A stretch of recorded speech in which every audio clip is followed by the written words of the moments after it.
Isang mapagpalang umaga sa ating lahat, mga kapatid ko kay Kristo, mula sa Dasulira Morning Devotion.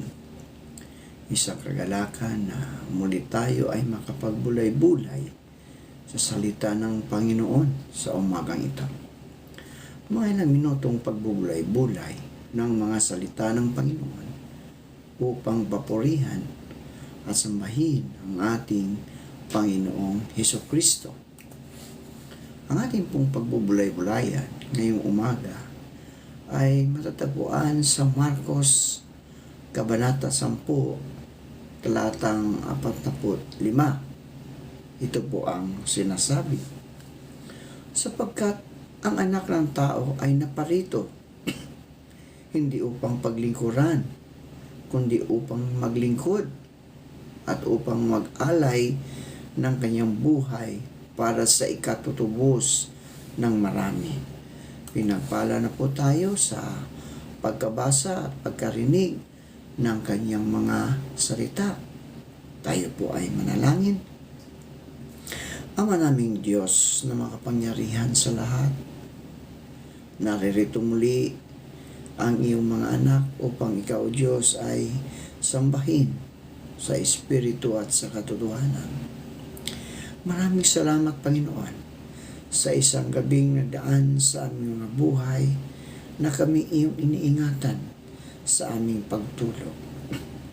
Maraming salamat sa muli mong pagising sa amin, sa muli mong pagbibigay ng buhay, ng lakas at ng karunungan.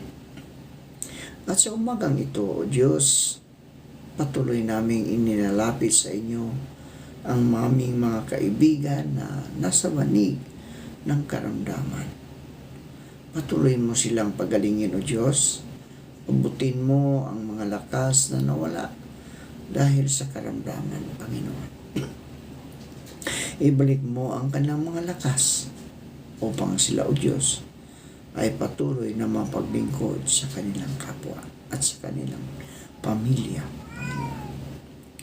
Panginoon Diyos, patuloy ko rin tinataas sa inyo ang aming mga kaibigan na ngayon ay nagsisihanda para pumasok sa kanilang mga trabaho. Patuloy mong ingatan ang kanilang pagbabiyahe, O Diyos. Lalong-lalo na kung sila, O Diyos, ay nagmamaniho ng sasakyan. Ingatan mo sila sa daan dahil madulas ang kalsada, Panginoon, dahil sa ulan. Tulungan mo sila na makarating, na maluwalhati sa kanilang mga trabaho, Panginoon. Gayon din po, Diyos, patuloy namin inilapit sa inyo ang aming mga kaibigan na nasa ibang bansa nagtatrabaho. Patuloy mo silang ingatan doon, O Diyos. Ilayo mo po sila sa anumang kapahamakan. Lalong-lalo na sa panahon ngayon, Panginoon, na sa bandang Middle East ay nagkaroon ng hindi pagkakaunawaan ang Libya at ang Israel. Ngayon, O Diyos, ay nakisawsaw ang US upang girahin ang Libya at gumanti ang Libya sa pamagitan ng paggera din sa lugar kung saan ang mga base militar ng United States. Lord, marami pong mga Pilipino sa Middle East na nagtatrabaho, naghahanap buhay. Sila po ingatan mo doon, Panginoon, na hindi madamay sa kaguluhan. Bagkus proteksyonan mo po sila, Panginoon, sa lahat ng oras ng kanilang buhay. Tulungan mo sila na kung sino man ang gustong umuwi ay makauwi na malulahati, Panginoon, dito sa bansang kanilang sinilangan. Kaya rin po, Diyos, patuloy kong tinataas sa inyo ang aming mga estudyante. Ang estudyante na patuloy na pumapasok sa kanilang mga eskwelahan upang matuto, Panginoon. Ingatan mo po ang mga estudyante, lalong-lalo na ang mga elementary, Panginoon, na maliliit pa. Ingatan mo sila, tulungan mo sila na makarating sa paaralan na maayos, Panginoon. Gayon din po, Panginoon, sila po iyong ilayo sa mga karamdaman dahil sa mga ulan-ulan, Panginoon, sa mga baha. Panginoon, Ikaw, O Diyos, ang siyang patuloy na magbibigay sa kanila ng proteksyon sa araw-araw, Panginoon. Lord, sa umagaling ito, patuloy namin ininalapit sa inyo ang aming mga kaibigang mga mangingisda. Patuloy mo silang ingatan sa laot ng karagatan sa kanilang pangingisda, Panginoon. Dahil sa mahangin, maulan, Panginoon, ay delikado po sila sa karagatan. Ingatan mo sila kung naroon sila, Panginoon. Ilayo mo sila sa anumang kapahamakan, Panginoon. Maging ang aming mga kaibigang mga magsasaka, mga nagtatanim ng palay, gulay, prutas, at iba pa. Sila po ingatan mo sa kanilang pagsaka upang kami, O Diyos, ay maraming pagkain sa aming hapag na maihahanda sa bawat araw ng aming buhay, Panginoon. Amin ding inilalapit sa inyo, Diyos, ang mga guro na patuloy na nagtuturo. Bigyan mo po sila ng karunungan, pag-iingat sa kanilang buhay, Panginoon. Tulungan mo sila, Panginoon, na mabigyan ng maayos na pagtuturo ang mga kabataan, Panginoon, na umaasa sa kanila, O Diyos. Lord, sa umagang ito, patuloy kong tinataas sa inyo ang aming mga senior citizen. Patuloy mo po silang ingatan, Ama. Naprone po kami sa karamdaman dahil sa aming mga edad, Panginoon. Lord, kami po'y pandungan mo upang hindi kami mapahamak, hindi kami magkaroon ng karamdaman, Panginoon. Dahil sa iyong banal na dugo na siyang umagos doon sa krus upang kami proteksyonan at iligtas sa aming mga kasalanan. Maraming salamat po sa mga katugunan sa aming mga panalangin. Sa pangalan ni Jesucristo na aming Diyos at Tagapagligtas. Amen. Mga salita sa paglilingkod sa Diyos. Yun po ang pamagat ng ating pagbubulay-bulayan ngayong umaga.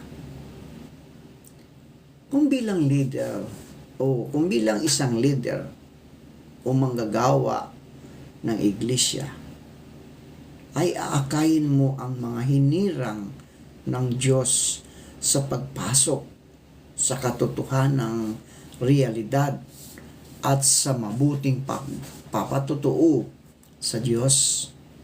Ang pinakamahalaga rito ay ang gabayan ang mga tao sa paglalaan ng mas maraming oras sa pagbabasa ng mga salita ng Diyos at pagbabahaginan ng katotohanan. Sa ganitong paraan, mga kaibigan, ang mga hinirang ng Diyos ay magkakaroon ng mas malalim na kaalaman ukol sa mga bagay, ukol sa mga pakay ng Diyos sa pagliligtas sa tao at sa layon ng gawain ng Diyos at maunawaan ang mga layunin ng Diyos at ang iba't ibang hinihingi niya sa tao.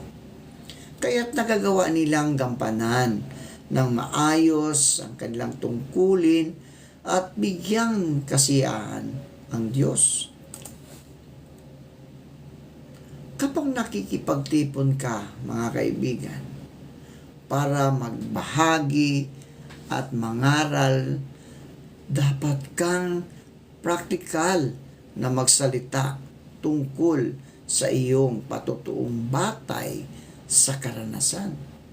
At huwag makuntinto sa pangangaral ng mga salita at doktrina. Kapag kumakain at umiinom ka ng mga salita ng Diyos, dapat pagtuunan mo ang pag-unawa sa katotohanan. At kapag naunawaan mo, mga kaibigan, na ang katotohanan, dapat mo itong subukan at isagawa. At tanging kapag isinagawa mo ito, na tunay mong maunawaan ang katotohanan, kapag nakikipagbahaginan ka sa mga salita ng Diyos, sabihin mo kung ano ang nalalaman mo. Huwag magyabang, mga kaibigan. Huwag magyabang. Huwag gumawa ng mga irresponsabling pahayag. Huwag basta lamang magsabi ng mga salita at doktrina. At huwag magsalita ng labis. Kung magsasalita ka ng labis, mga kaibigan, kamumuhian ka ng mga tao at makakaramdam ka ng pagninisi pagkatapos. At makakaramdam ka ng pagsisisi at ng pagkadismaya. At ikaw ang nagdulot ng lahat ng ito sa iyong sarili. Magagawa mo bang ipaunawa sa mga tao ang katotohanan at mapapasok sa realidad kung mangangaral ka lang ng mga salita at doktrina para turuan at pungusan sila? Kung hindi praktikal ang ibinabahagi mo, kung pawang mga salita at doktrina lamang ang mga ito, gaano o kahit gaano mo pa sila pusumusan at turuan, mauuwi lang ito sa wala. Ngayon lang ito ang hamon, mga kaibigan, mga kasolidra. Sa tingin mo ba na kapag natatakot ang mga tao sa iyo at sinusunod nila kung anong sabihin mo sa kanila at hindi sila naglalakas loob na tumutol, ay nangangahulugan na naunawaan nila ang katotohanan at nagiging mapagpasakop? Isa itong malaking pagkakamali, mga kaibigan. Hindi ganoon kadali ang buhay pagpasok. Ang ilang leader ay parang isang bagong tagapamahala na sumusubok na magkaroon ng malakas na impresyon.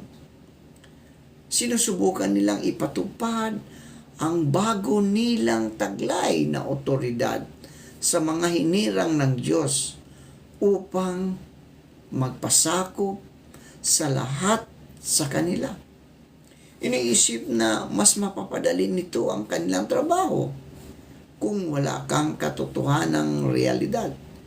Hindi magtatagal ay mabubunyag ang iyong totoong tayo.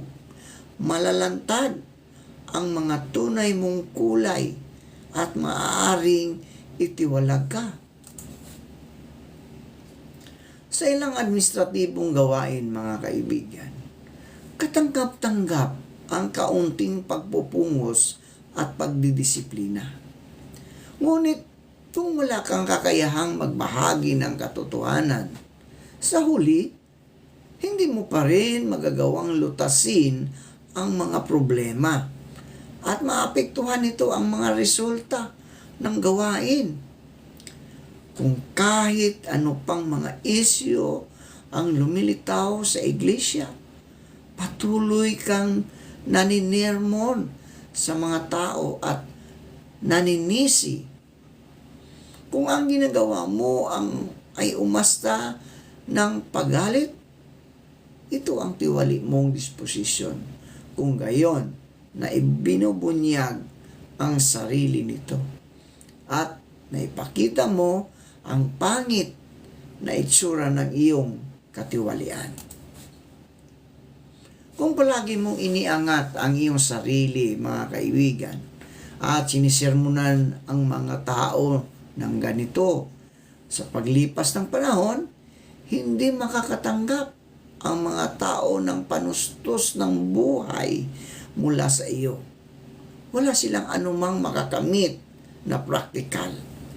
At sa halip ay namumuhi at masusuklam sila sa iyo. Dagdag pa rito mga kaibigan, makakaroon ng ilang tao na matapos mong maimpluwensyahan dahil sa kawalan ng pagkakilala, ay maninermon din sa iba at pupungusan sila. Magagalit din sila at iinit ang kanilang mga ulo. Hindi lang sa hindi mo magagawang lutasin ang mga problema ng mga tao, mauudyukan mo rin ang kanilang mga tiwaling disposisyon. At hindi ba iyon ang pag-akay sa kanila sa landas tungo sa kapahamakan? Hindi ba't isa itong masamang gawain, mga kaibigan? Ang isang leader ay pangunahing dapat manguna sa pamagitan ng pagbabahagi tungkol sa katotohanan at pagtutustos ng buhay. Kung palagi mong iniangat ang iyong sarili at sinisermonan ng iba, magagawa ba nilang maunawaan ang katotohanan? Kung gagawa ka sa ganitong paraan sa loob ng ilang panahon, kapag malinaw nang nakikita ng mga tao kung ano ka talaga, iiwanan kanila. Madadala mo ba ang mga tao sa harap ng Diyos sa pamagitan ng paggawa sa ganitong paraan? Tiyak na hindi, mga kaibigan.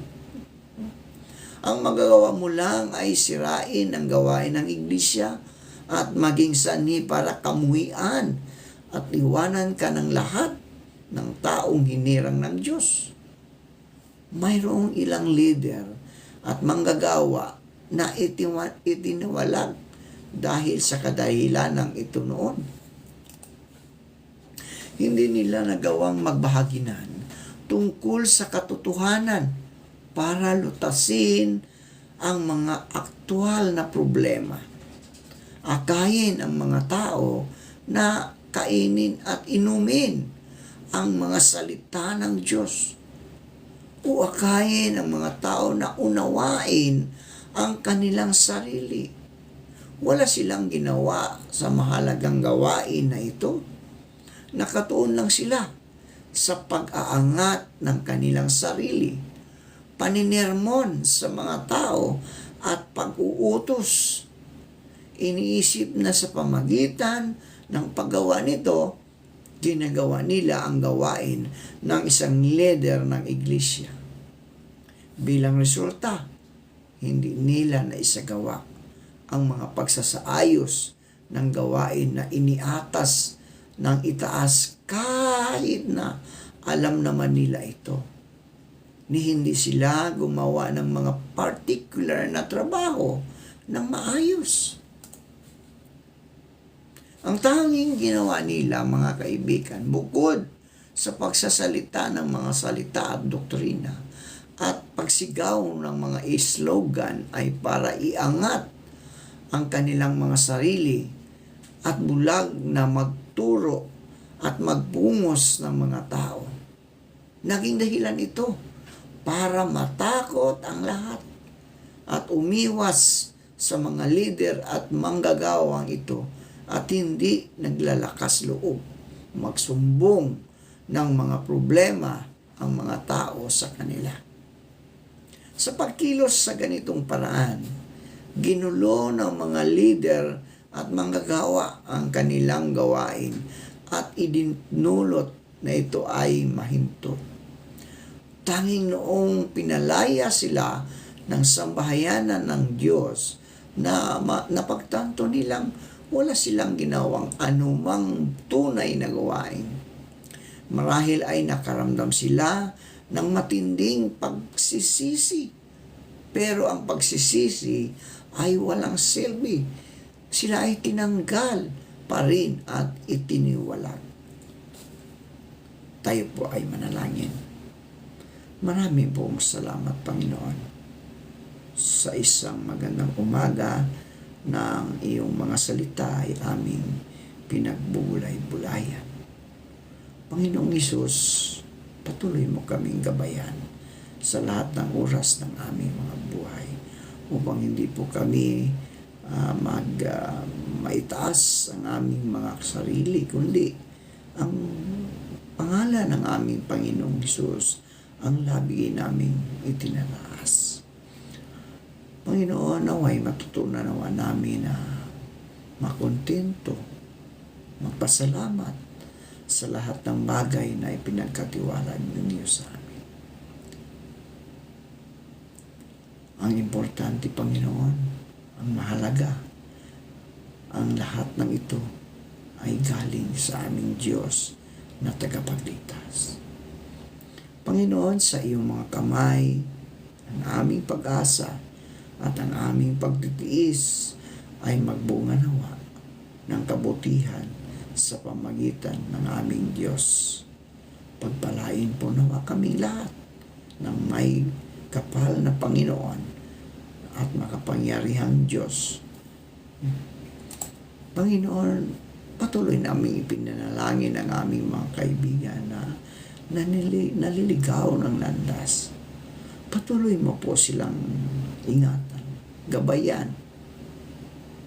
Manaway matagpuan nila ang liwanag at tanggapin kanila bilang kanilang Diyos at tagapagligtas. Pagpalain ka nawa ng Panginoon at ingatan ka. Paliwanagin nawa ng Panginoon ang kanyang mukha sa iyo at mahabag sa iyo. Ilingap dawa ng Panginoon ang kanyang mukha sa iyo at bigyan ka ng kapayapaan sa pangalan ng Ama, ng Anak, at ng Banal na Espiritu Santo. Amen.